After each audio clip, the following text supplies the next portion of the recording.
வேட்பாளராக மாவட்ட அவைத்தலைவரான கணபதி ராஜ்குமார் அறிவிக்கப்பட்டதும் யார் இந்த வேட்பாளர் என கட்சியினர் எண்ணிய நிலையில் திமுகவினர் தற்போது முதல்வர் ஸ்டாலினால் அறிவிக்கப்பட்ட வேட்பாளர் கணபதி ராஜ்குமாருக்கு ஆதரவாக வீதி வீதியாக வாக்குகள் சேகரித்து வருகின்றனர். ஏற்கனவே சட்டமன்ற தொகுதி வாரியாக பார்வையாளர்கள் நியமிக்கப்பட்டு பூத் கமிட்டி அமைக்கப்பட்டது. தொகுதிக்கு ஒரு தேர்தல் பணிமனை அமைத்து கட்சியினர் தீவிர பிரச்சாரம் செய்வதுடன் சமூக வலைதளங்கள் மூலமாகவும் தென்னை பிரச்சாரம், துண்டு பிரசுரங்கள் மூலமாகவும் வேட்பாளருக்கு ஆதரவாக தீவிர பிரச்சாரம் மேற்கொண்டு வருகின்றனர்.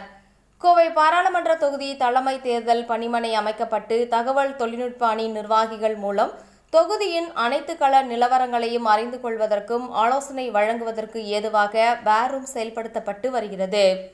இதில் மாவட்ட வழக்கறிஞர் அணி, இளைஞர் அணி, மாணவர் அணி, விவசாய அணி, ஆதி திராவிடர் நல அமைப்பு மற்றும் ஏனைய சார்பு அணி கூட்டணி கட்சி நிர்வாகிகள் கலந்து ஆலோசனை செய்வதற்கும் அனைத்து மாவட்ட, மாநகர, ஒன்றிய, நகர, பேரூர் கிளை நிர்வாகிகளை ஒருங்கிணைத்து தலைமை கழகத்தால் நியமிக்கப்பட்ட நிர்வாகிகள் மூலம் ஒவ்வொரு நாளும் பல்வேறு ஆலோசனைகள் வழங்கப்பட்டு கண்காணிக்கப்பட்டு வருகிறது.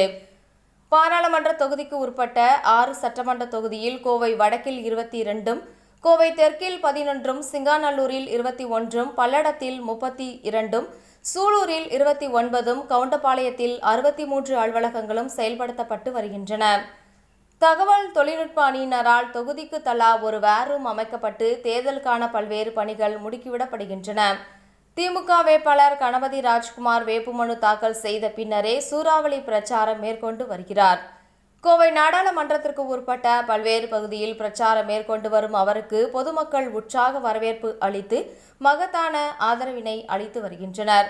மேலும் திமுக தலைவர் மு.க.ஸ்டாலின், இளைஞரணி செயலாளர் உதயநிதி ஸ்டாலின் ஆகியோரின் பிரச்சாரம் கோவை நிர்வாகிகளுக்கு புது தெம்பையும் உற்சாகத்தையும் அளிக்கும் என நம்புகின்றனர்.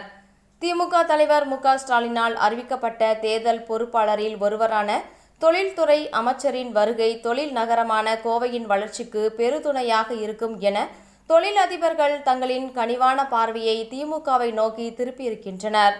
இதன் மூலம் திமுக வேட்பாளர் கணபதி ராஜ்குமார் வெற்றி கனியை வெல்வதில் முன்னிலையில் இருக்கிறார் என தொகுதியில் பரவலாக பேச்சு அடிபடுகிறது.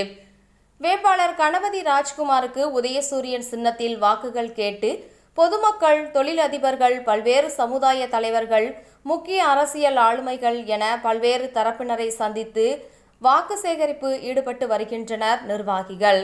மேலும் காலை உணவு திட்டம், மகளிருக்கு கட்டணமில்லா பேருந்து, மகளிர் உரிமை தொகை என அரசின் பல்வேறு சாதனைகளை சொல்லி தீவிர பிரச்சாரம் செய்து வருகின்றனர்.